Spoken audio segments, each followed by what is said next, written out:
వాడు cinema release అవ్వకుండానే carry చేస్తున్నాడు యాటిట్యూడ్ స్టార్ అని. అదే యాక్చువల్లీ అది చూసినప్పుడే టీజర్ లో అనిపించింది యాటిట్యూడ్ స్టార్ అని ఎవరన్నా పెట్టుకుంటారా అని. చూడడానికి చాలా బుద్ధిమంతుడిలా ఉన్నాడు. కానీ కరెక్ట్ ఏమైందంటే వాడు 2 years బ్యాక్ మా అబ్బాయి హీరోగా వస్తున్నాడు సినిమాల్లో, ట్రోల్ అయ్యాడు. అప్పుడు మూవీ చేస్తున్నాడు, 3 movies అని అనౌన్స్ చేసాం వాడు బర్త్డేకి. ఇదే నెలలో September 16th 22లో పీపుల్ నచ్చని వాళ్ళందరూ ఈడు యాటిట్యూడు ఏంది ఈడు ఎక్స్ట్రాలు ఏం పీకినవరా నువ్వు అని చెప్పి మాట్లాడినరు. నచ్చిన వాళ్ళు ఆడిష్టం వాడి ఇది అని చెప్పారు. తను ఏమన్నాడంటే డాడీ వీడికి యాటిట్యూడ్ ఎక్కువ అన్నారు, అది నెగిటివ్ పక్కన పెట్టాను. యాటిట్యూడ్ స్టార్ అన్నారు, అది పాజిటివ్ డాడీ పెట్టుకున్నాను అన్నాడు. నెగిటివ్ పక్కన పెట్టాను పాజిటివ్ పెట్టేసుకున్నాను అన్నాడు. సర్లే పెట్టుకున్నది మాత్రం సరిపోదు, దాన్ని నువ్వు నిలబెట్టుకోవాలంటే ఇంత హార్డ్ వర్క్ చేయాలన్నానండి. He did that. డ్యాన్సులు నేర్చుకున్నాడు, జిమ్నాస్టిక్స్ చేస్తాడు, యాక్టింగ్ బాగా చేస్తాడు, అన్నీ బాగా చేశాడు. మీరు రామ్నగర్ బన్నీ చూసిన తర్వాత కూడా నీకు ఎందుకు యాటిట్యూడ్ అంటే వాడు తీసేస్తాడు. పర్లేదురా పెట్టుకున్నందుకు నీకు బాగానే అంటే ఉంచుకుంటాడు. అదే కానీ టీజర్లో అసలు చాలా చాలా fun and entertainment and timing, fast డైలాగులు, రిలేటబుల్ డైలాగ్స్ ఇవే కనిపించాయి ఎక్కువ.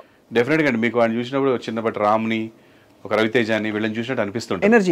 ఎనర్జీ, ఆ యాక్టింగ్ స్టైల్ అది చూస్తే ఎక్కడ అసలు లోలో ఉంటాడు, మంచి హైలో ఉంటాడు అంతా.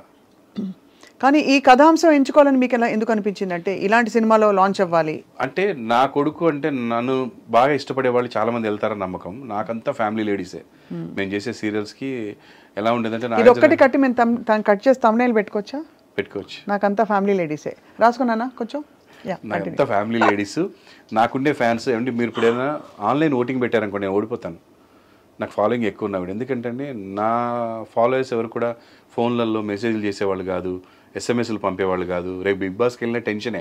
ఒకవేళ నాలంటూ వెళ్తే వాళ్ళకి ఎంతో ఇష్టం ఉంటుంది, కానీ వాళ్ళు దే డోంట్ యూజ్ దిస్. వాళ్ళు చూసి ఇష్టపడతారు. నాకు లెటర్లు రాసేవారు బస్తాలు. కానీ ఇప్పుడు ఈ ఫోన్లు చేయడాలు ఇవి రావు కదండి. సో వాళ్ళకి నచ్చేలా వీడు వెళ్తే నన్ను కలుపుకున్నట్టే వాడిని ఫ్యామిలీలో కలుపుకుంటారని ఈ రామ్నగర్ బన్నీ సెలెక్ట్ చేసామండి. ఒక ఫ్యామిలీ మూవీ అండి. మన ఇంటి పక్కన ఉంటాడు ఒక తొత్తిరిగాడు, ఒక హౌలగాడు, ఒక వేసినాగాడు, ఒక పోరగాడు, ఎగిరిగా ఎలా ఉంటాడు అలా ఉంటాడు. అంటే ఈ అమ్మాయిని ఇప్పుడు ఈ నెలలో ఈ అమ్మాయితో కనిపిస్తాడు, నెక్స్ట్ మంత్ ఆ అమ్మాయిని లవ్ చేస్తున్నా అంటాడు, ఆ నెక్స్ట్ మంత్ ఆ అమ్మాయిని అంటుంటాడు. ఇదంతా ఒక ఫన్ వేలో వెళ్ళింది. సో అలాగే ఉంటారు బయట కూడా. చూసిన ప్రతి అమ్మాయిని లవ్ చేయాలనిపిస్తాడు ఆ ఏజ్ లో, ఒక 20 to 25 వరకు. పక్కన అందమైన లవర్ ఉన్నా కూడా ఎదురుగా వచ్చిన అమ్మాయి దీనికంటే బాగాలేపోయినా కొత్తగా చూస్తాడు కాబట్టి వాళ్ళు నచ్చుతారు. సో అలాంటి ఒక క్యారెక్టర్ ఉన్న కదా, అరే ఇదేదో రిలేటబుల్గా ఉంది, జనాలకి కొంచెం ఎట్లనే ఉంటారు కాలేజ్ టైంలో, ఇంటర్ డిగ్రీ టైంలో అని అనిపించి ఆ కథను సెలెక్ట్ చేసాం. దాంట్లోంచి బోల్డ్ అంత ఫన్ వస్తుంది ఫస్ట్ ఆఫ్ ఆల్. సో ఎక్కడ వల్గారిటీ లేకుండా ఫన్ తీసుకొని మనం దాన్ని చేయడం జరిగిందండి. సో ఈ సినిమా డెఫినెట్ గా మీరే ప్రొడ్యూసర్ కదా సార్, మీ బ్యానరే కదా. అది నేను ఎందుకు చేశానంటే అండి, వీడిని నేను ఎలా చూపించాలనుకుంటున్నాను ఆడియన్స్ కి అనేది మీ చేతిలో ఉండాలనే. అందుకేనండి. వేరే డైరెక్టర్ వేరే ప్రొడ్యూసర్ అంటే మన ఇన్వాల్వ్మెంట్ వీడియో ఊకే వెళ్ళి పెడతాడు అంటారు. 2 సినిమాలు చేశాడు వేరే, అందులో నేను అసలు షూటింగ్ కూడా వెళ్ళలే. జస్ట్ నేను అనిపించినవి వాళ్ళకి ఫస్ట్ చెప్పాను ఫస్ట్ సిట్టింగ్ అంతే. షూటింగ్ కూడా వెళ్ళలే, అయిపోయిన తర్వాత చూడడమే తప్ప. సో ఇది మాత్రం నేను దగ్గరుండి, మా డైరెక్టర్ ఉన్నా కూడా ఆయన రాసుకొని వచ్చిన కథ కాబట్టి ఆయనతో పాటు నేను ఉండి ఇద్దరం కలిసి దాన్ని ముందుకు తీసుకెళ్ళాం. డైరెక్టర్ శ్రీనివాస్ మహత్ గారే చేశారు, బట్ అన్ని డిస్కస్ చేసుకొని జాగ్రత్తగా చేసుకున్నాము. ఇలా ప్రజెంట్ చేయాలనుకుంటాను ఫస్ట్ మూవీ, మా వాడిని ఇలా చూపించాలనుకుంటున్నాను. ఇట్స్ లైక్ ఏ షోరీల్ అండి. మా వాడు మీరు అనుకున్నట్టుగా మీకు నచ్చితే వాడుకోండి వీడిని అని ఒక డైరెక్టర్కి ఒక ప్రొడ్యూసర్ చూపించడానికి ఒక షోరీల్ లాంటి ఫన్ మూవీ. చంద్రాస్కి పైసలు ఇచ్చారా లేదా? ఇచ్చామండి. వాడు ఇచ్చినవి కూడా అదే డొనేట్ చేసి గవర్నమెంట్కి ఇచ్చేసారు. అది ఓకే, బట్ నిజంగా ఫుల్ అమౌంట్ సెటిల్ చేశారా లేదా? చేసేసామండి. ప్రొడ్యూసర్ గారు కదా మీరు, చాలా స్ట్రిక్ట్ అండి ఆ విషయంలో. అంతేనా? అది కాక ఎక్స్ట్రా కూడా తీసుకున్నాడు, పెట్రోల్ కానీ వాటికని ఇటుకని. అంతేనా? ఎలా డిసైడ్ చేస్తారు? ఇది చాలా ఇంట్రెస్టింగ్ ఈ విషయం. ఎందుకంటే మీరేమో అసలు ఒకవైపు డాడీ, మాకంటే ముందు వేరే సినిమా స్టార్ట్ అయిందండి, వాళ్ళకి ఫ్రీగా చేశాడు, నో మనీ. సో నాకు చేస్తున్నప్పుడు నేను 2వ అలా చేయను అన్నాడు. మరి ఏంట్రా అన్నాడు, మీ ఇష్టం అన్నాడు. సరే ₹1,00,000 ఇస్తాంలే అన్నాడు. అంటే నువ్వు ఖర్చులకి ఇచ్చేయి, వాటిల్లో ₹1,00,000 లెక్కేయొద్దు అన్నాడు. సరే అదంతా నాదే, ఈ లక్ష్యం నీదే అన్నాను. ఆ లక్ష్యం మొదటిదాకా దాచుకున్నాడు బాగానే, మొన్న ఎందుకో వాడికి ఇవ్వాలనిపించి ఇచ్చేసాడు. ఇప్పుడు చంద్రహాస్ వచ్చే లోపల ఒక తండ్రిగా మీకు తప్పని ఉంటుంది కదా, మీరు అనుకోకుండా వచ్చిందిలో పడ్డారు, ఏదో పోలీసు అది ఇది అని రకరకాలు తిరిగి మీరు సక్సెస్ అయిపోయారు. కానీ పిల్లల్ని సెటిల్ చేయాలనే తపన ప్రతి తల్లిదండ్రులకు ఉంటుంది. మీరు ఎలా తపన పడ్డారు చంద్రహాస్ కోసం? నేను మా వాడు ఫస్ట్ నుంచి స్టడీస్లో కొంచెం కాలేజీ స్కూల్స్ ఇవన్నీ అసలు ఎప్పుడు వెళ్తున్నట్టు అనిపించేది కదా. వెళ్ళినా మొత్తం స్పోర్ట్స్లో ఉండేవాడండి. క్లాస్లో ఉండేవాడు కదా. బాగా కంప్లైంట్స్ వచ్చాయి. పేరెంట్స్ మీటింగ్లో ఊకే అటెండ్ అయ్యేవాళ్ళం. మా ఆవిడ తప్పించుకునేది, నన్నే పంపించేది పేరెంట్స్ మీటింగ్కి. ఇంత సెలబ్రిటీ ఉండి కొంచెం వాళ్ళు తక్కువ తిట్టేవాళ్ళు నన్ను చూసి. మా ఆవిడ వెళ్తే ఎక్కువ తిట్టేటోళ్ళు. సో చాలా ఇష్యూస్ అయ్యాయి. జూబ్లీ క్లబ్లో అయితే ఆల్మోస్ట్ స్పెల్ చేశారండి.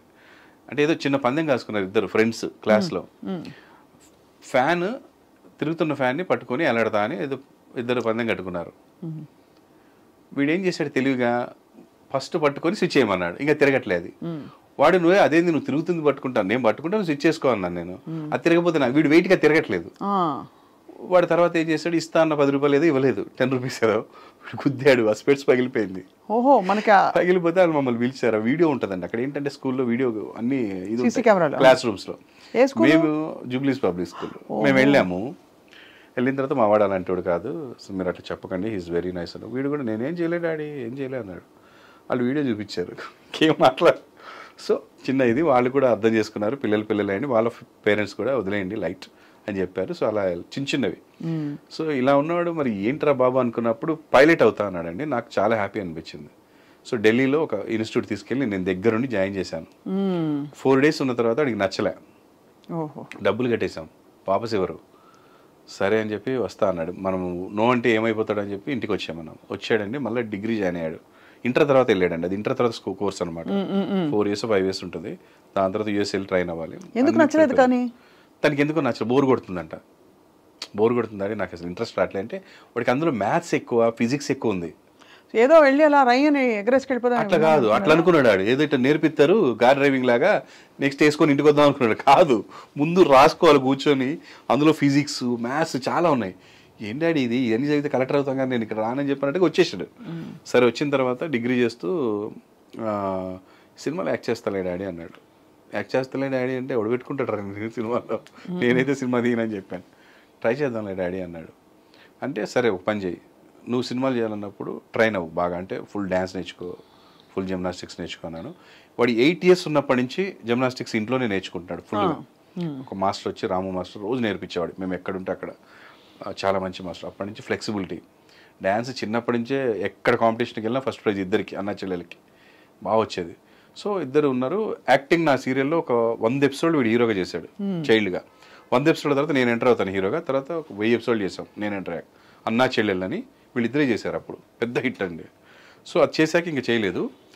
ఒక సినిమా ఏదో శ్రీకాంత్ గారి సన్ను, మా అబ్బాయి సుమా గారి సన్ను, అండ్ కోటి గారి సన్ను మ్యూజిక్, రెహమాన్ సన్ను సింగింగ్, ఇట్లా సెలబ్రిటీ సన్స్ తోటి జీకే గారు ఒక సినిమా ప్లాన్ చేశారు.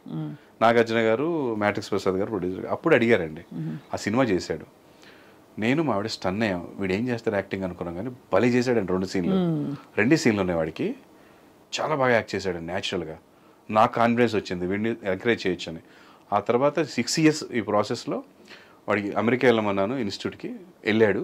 డాడీ దీనికంటే మనమే ఎక్కువ నేర్చుకుంటున్నామని, అది ఒక ఉత్తిగా 4 నెలలు తిరిగి వచ్చాడు. ఈ డబ్బులు కట్టొద్దు అన్నాడు.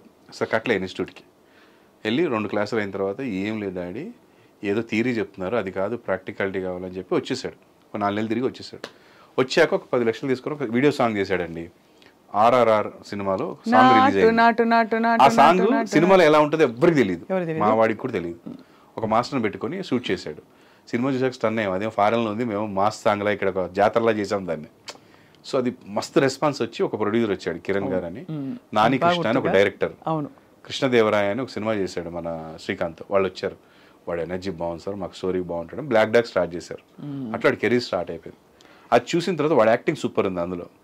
కానీ ఫస్ట్ సినిమా ఇది రిలీజ్ అయితే బాగోదు, మొత్తం యూత్ ఓరియంటెడ్ ఉంది, ఫ్యామిలీ కావాలని మేము స్టార్ట్ చేసాం. ఈ మధ్యలో వీడియోస్ చూసి అవి చూసి ఇంకొక సినిమా వచ్చిందండి, బరాబర్ ప్రేమిస్తా అని. అది ఫినిష్ అయిపోయింది, బరాబర్ ప్రేమిస్తా దాని పేరు. సో అది ఫినిష్ అయిపోయింది, సినిమా పోస్ట్ ప్రొడక్షన్లో ఉంది. సో ఇలా 3 సినిమాలు చేశాడండి. ఇప్పుడు వచ్చి వింటున్నా కూడా ఏమన్నాడంటే, డాడీ ఇట్లా చేసుకుంటూ పోవడం కాదు, అసలు ఒకటి వదులుదాం, జనాలు ఏమంటారో చూసి మనం విని వెళ్దామని చెప్పి హీ స్టాప్డ్.